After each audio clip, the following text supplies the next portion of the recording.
has been a long-standing issue because it's been cumbersome and awkward. We haven't even talked about the issue of other medical insurance and other benefits that are or not being taken advantage of. And I personally don't intend to talk about that.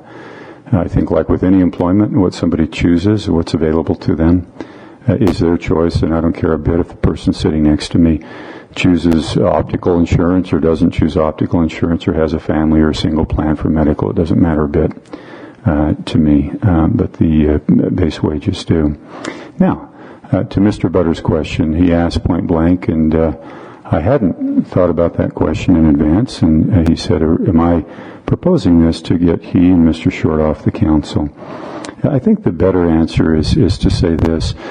So many of the residents that have opined on this issue, and some have stood here at the podium, spoke into the microphone, other written emails and so forth, have said effectively this: we elect you guys to represent us. We recognize that there's a nominal amount of pay that's associated with it, but we don't elect you here to make a retirement out of this, to have benefits and to have something that is to the point where it's financially so lucrative for you to continue with it that you have every financial reason to run and to keep being elected. And that resonated with me, and so Mr. Butters, my answer is, if the difference between a base wage and your current retirement benefits makes it so it's not worth it to you to run for a new term, then it's my opinion, and I believe the opinion of people who have weighed in on this issue, that that's not the right motivation for a representative that they want to have. So really, that's your choice. I haven't changed the job description a bit or altered anything, or your representation, or whatever benefits or gratification you get out of this. But to the extent that we equalize our pay and you say, I'm not going to run again, A, it's your decision. B, you're basing that on monetary factors, which is exactly opposite to what residents are saying. It needs to be the consideration of council members to serve and provide that element of service. I have a question for Mr. Wall about detrimental reliance. Could it not be stated that this would have the same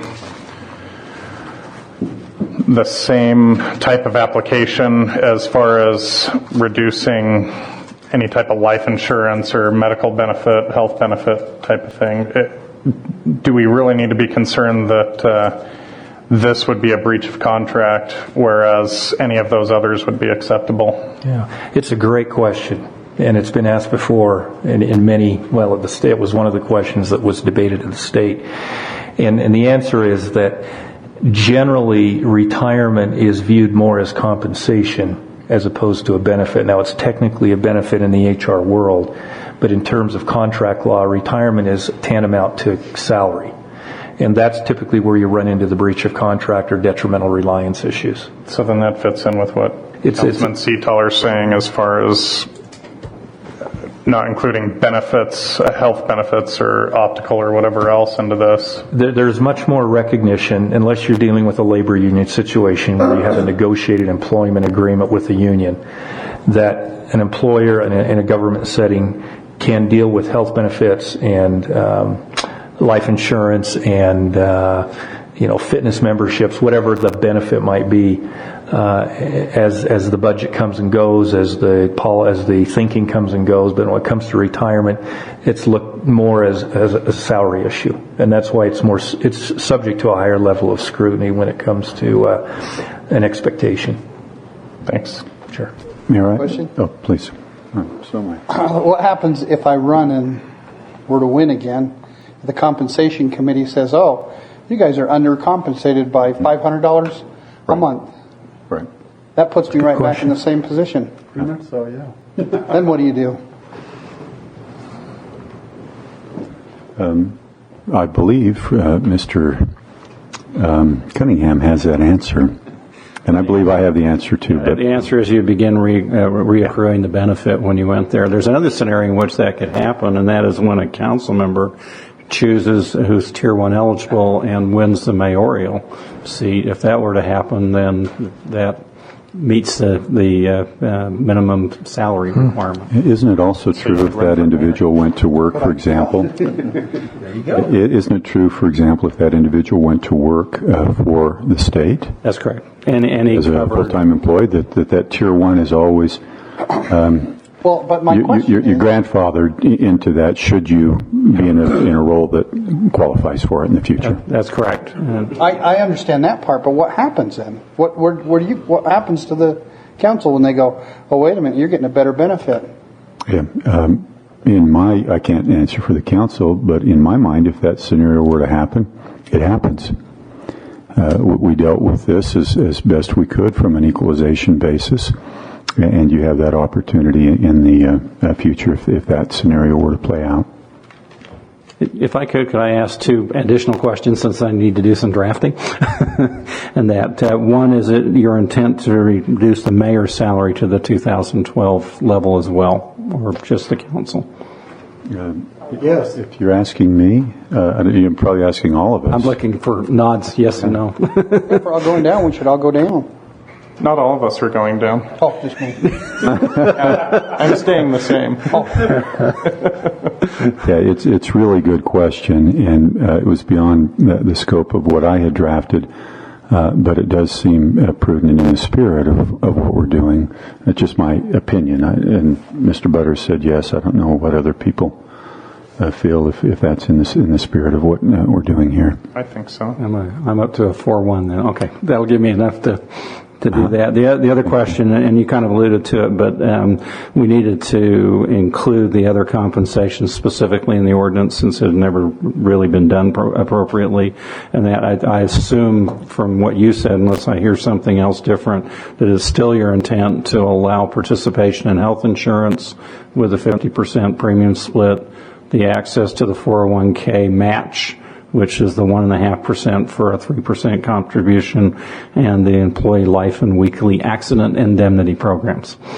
Yeah, I thought we weren't allowed. I thought we didn't have the access to the 401k match at the present time. That was the purpose of one of your.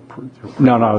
There's two different kinds of 401k match. The one that was proposed to be equal to the retirement, and then the regular one where you can do the match like other civilian employees of the city. I understand that. I thought we didn't have the regular one.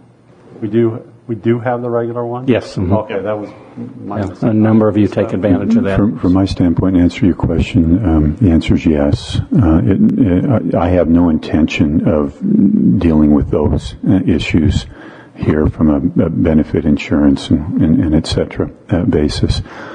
And I don't have to my knowledge, I don't think I have insurance coverage or something that's offered without cost, or $10,000 life. I don't know if I have anything at all. You do. The life Is it a basic? You are life or covered whatever? with $100,000, as are all the full-time employees. How many thousand? 100,000. Because you're a key man. And that, and Really? and spousal coverage and dependent coverage. And that's a base thing. That's Yeah, not it's a something we elect, or Right, and then you can buy up additional at your cost. Yeah, which I'm quite certain I did not do. So I think you have the direction. I think I've got all the answers I need to bring this back as an Yeah. ordinance. The one thing that I would ask is that we date the effective date of this, the beginning of the next pay period after it is passed, if it is passed, and then again leave open the offer if either of the longer serving council members would like to amend that date to January 1, 2014. I would be amenable to that at that time. I thought we heard counsel from the city attorney that we needed to do that anyway. Not that we needed to do that, but that was a... Put it January 1. No, we don't need to do that. My preference is that it's effective the first, it looks like we start pay periods on a Sunday, but the first day of the subsequent pay period after it's passed, if it is, subject to amendment during discussion. That's the way I prefer to do it. I understand what our Councillor Wall has said with respect to that, but that would be my preference. Make it effective January 1st. I guess it's straw poll time if there is such It is a the thing. straw poll time because we have I have one and January one. 1st is fine with me. January 1st. Oh, I'd prefer to put it to bed as quickly as possible, so I'd agree with Councilman Seataler. Well, you kind of agree with me, but I already committed my vote in favor of a January 1st if it were proposed at that time. Can I suggest that the actual language will be a month and a day, and we'll just leave that blank, and we'll bring it back to you, and when you vote on it, whoever makes the motion can insert whatever you desire then. That makes sense. Yeah, It's not a big change, and we can write it so it'll be very easy to decide in 2 weeks. Yeah. Yeah, that's great. Thank you so much. Sure. And thank you, Mr. Cunningham. Great. I'll go ahead and apologize for not voting a year ago to equalize. And I take all think this that pain could have away. ended things a lot quicker, but based on my principles on the matter, I didn't feel right about equalizing up. So, but for all the headache and turmoil that's caused in the meantime, I regret. Thank you. That brings